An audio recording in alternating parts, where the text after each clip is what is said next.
नमस्कार, मैं शैलेंद्र सागर सिंह आप सभी से आज बहुत दिनों बाद एक नई साहित्यिक परिचर्चा लेकर उपस्थित हुआ हूँ।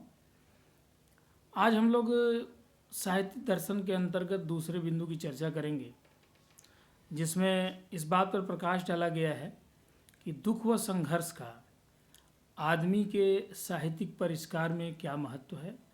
दुख व संघर्ष आदमी के साहित्यिक परिष्कार को किस प्रकार विकसित करता है, पुष्पित पल्लवित करता है, किस प्रकार एक आम आदमी दुख व संघर्ष की प्रोसेसिंग से गुजर कर और एक साहित्यकार में परिवर्तित होता है। इन सारी बातों पर, इसके सारे पहलुओं पर हम लोग चर्चा करेंगे। सबसे पहली चीज़ ये है कि जीवन में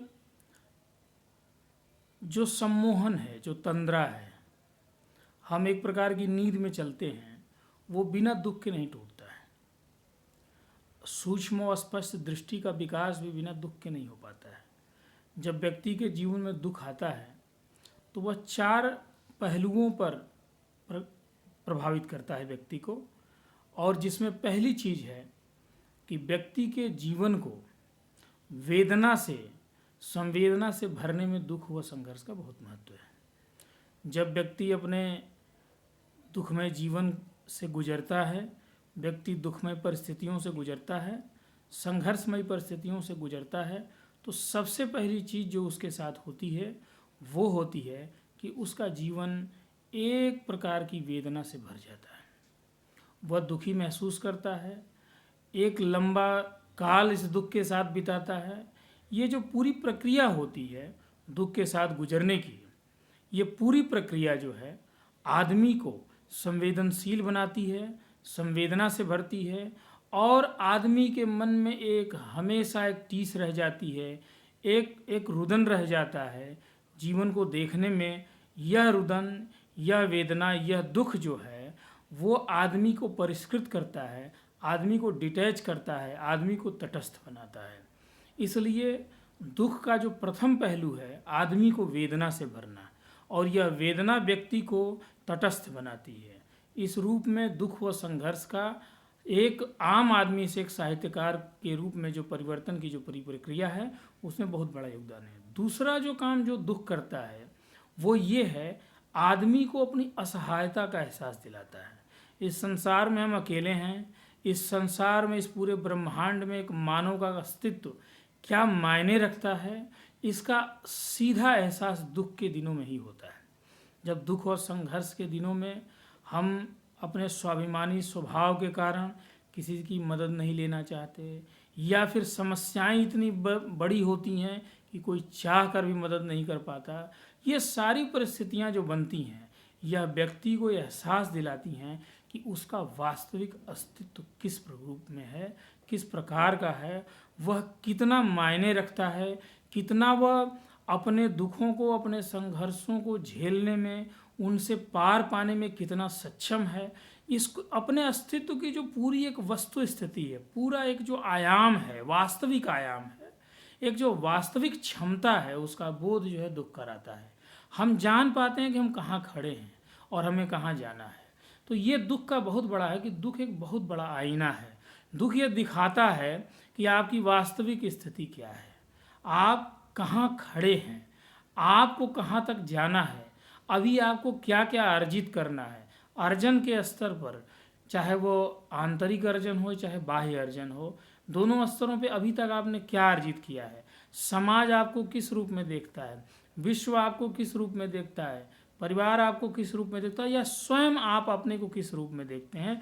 ये सभी बातों का वास्तविक आकलन दुख के समय में ही हो पाता है।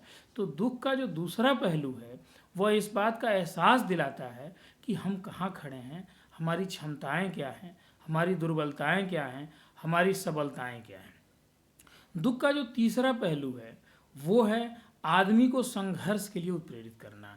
हम बहुत दिनों तक अकेले बैठे नहीं रह सकते। अगर हमारे जीवन में दुख है, हमारे जीवन में संघर्षमय परिस्थितियां हैं, तो दुख में प्रेरित भी करता है कि आखिर इनसे निकलना होगा, इनसे बाहर आना होगा। तो दुख के दुख ने जो ये वातावरण तैयार किया है हमारे चारों ओर, ये हमें केवल निष्क्रिय नहीं बनाता है, यह संघर्ष के लिए उत्प्रेरित करता है। यह कहता है कि आप कुछ उद्यम कीजिए, तभी आप इस दुख से बाहर निकल पाएंगे। तो ये उद्यमशीलता और साहस का जो भाव दुख हमारे अंदर पैदा करता है, हमारी सारी क्षमताओं को हमें दिखाते हुए, ये दुख का एक तीसरा पहलू है कि दुख और संघर्ष आम आदमी में संघर्ष, उद्यमशीलता का और साहस का सृजन करता है, ताकि हम जो है अपने को उस दुख से, उस संघर्ष से बाहर निकल पाएँ। और यही चीज़ हमें साहित्य सृजन के लिए प्रेरित करती है। साहित्य सृजन भी एक प्रकार का उद्यम है, साहित्य सृजन भी एक प्रकार का आयाम है जो हम प्रक्रिया में जाके, एक क्रियाशीलता में जाके हम प्राप्त करते हैं। इसलिए दुख का जो तीसरा पहलू है कि हमें यह उद्यमशीलता की तरफ, क्रियाशीलता की तरफ उत्प्रेरित करता है कि हम कुछ क्रियाशील हों, हम कुछ सोचें, हम कुछ करें और समाज को कुछ दे पाएँ। तो ये तीसरा आयाम है दुख का, जो हमें साहित्यकार बनने में मदद करता है, एक आम आदमी से एक साहित्यकार के रूप में परिवर्तित करता है। दुख और संघर्ष का चौथा आयाम जो है वो है अस्पष्ट दृष्टि के विकास में। दुख जो है वो सम्मोहन विरोधी है, वो सम्मोहन को तोड़ता है। हम बहुत से विचारों, बहुत सी भावनाओं, बहुत से संबंधों, बहुत से ताने बाने जो हमारे चारों ओर जुड़े, उनके सम्मोहन में हम घिरे रहते हैं। दुख तोड़ता है, दुख दिखाता है कि आपकी वस्तु स्थिति क्या है, आप कहाँ खड़े हैं, आपके विचारों में, आपके भावों में जो साक्षित्व का अभाव है, जो आप तटस्थ दृष्टि से नहीं देख पाते हैं, पूर्वाग्रह ग्रसित हो जाते हैं, उस सारे पूर्वाग्रहों को, वो सारे अनर्गल भावनाओं को, वो सारी अतार्किक भावनाओं को दुख तोड़ देता है। इसीलिए जो है दुख 4 आयामों में हमें मदद करता है। पहला हमने बताया कि दुख जो है वो हमारे अंदर वेदना का सृजन करता है, उस वेदना से हमारे अंदर तटस्थता पैदा होती है। दूसरा, दुख हमारे अंदर असहायता, दुर्बलता और सारी चीज़ों का बोध कराता है। तीसरा, दुख हमारे अंदर उद्यमशीलता और साहस का भाव पैदा करता है। और चौथा, दुख और संघर्ष हमारे अंदर स्पष्ट दृष्टि और साक्षी दृष्टि का विकास करता है। ये सारी चीज़ों का विकास जो है दुख और संघर्ष द्वारा निर्मित परिस्थितियों में होता है। इसलिए एक आम आदमी से एक साहित्यकार में परिवर्तित होने में दुख व संघर्ष का बहुत बड़ा महत्व है। और साहित्य दर्शन के दूसरे बिंदु में इस पर प्रकाश डाला गया है। मेरी रचना मुझे कहने दो भाग 1 का जब आप अध्ययन करेंगे तो इस दूसरे बिंदु को आप और गहनता से पढ़ पाएंगे। आप लोगों ने मुझे इतने मनोयोग से सुना, इतना समय निकाल के मुझे सुना। मैं अपनी नई साहित्यिक परिचर्चा के साथ आपके सामने पुनः उपस्थित होऊंगा। तब तक मेरे साहित्यिक चैनल को आप सब्सक्राइब कर दें और बेल आइकन को दबा दें। आप सबका बहुत बहुत आभार। नमस्कार।